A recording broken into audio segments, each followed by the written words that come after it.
மாதிரி பழைய below cover இருந்தது அப்படின்னா ஈஸியாக நம்ம வந்து இது வந்து ஒரு ஃப்ளோர் மேட்டாக செஞ்சுக்கலாம். அதுக்கு வந்து இந்த மாதிரி பழைய டவல் இருந்தால் போதும். இந்த பிலோ கவருக்குள்ளே இந்த டவல் வந்து அப்படியே நம்ம வந்து போட்டுக்கலாம்.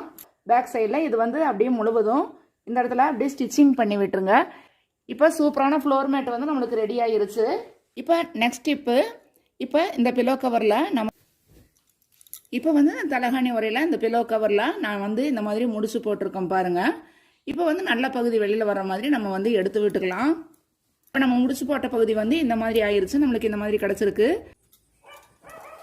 இது வந்து நீங்கள் மிக்சி கவராக யூஸ் பண்ணிக்கலாம். ஆர்கனைசர் வந்து நம்மளுக்கு ரொம்பவுமே யூஸ்ஃபுல்லாக இருக்கும். கடைகளில் வந்து ரொம்ப ரேட் போட்டு வாங்காமல் நம்ம இந்த பழைய பிலோ கவர் வந்து வேஸ்ட் பண்ணாமல் இந்த மாதிரி மிக்சி கவராக யூஸ் பண்ணிக்கிட்டோம் அப்படின்னா பார்க்குறதுக்கு நல்லா நீட்டாகவும் இருக்கும். பாக்ஸில் பார்த்தீங்கன்னா உள்ளே அவங்க கொடுத்துருக்கிற கிளாத் வந்து ரொம்ப பழசாயிரும். வீட்டில் வேஸ்ட்டாக போகக்கூடிய துணியெல்லாம் நம்ம அப்படியே தூக்கி போடுவோம். அதில் மாதிரி யூஸ் பண்ணிக்கலாம்.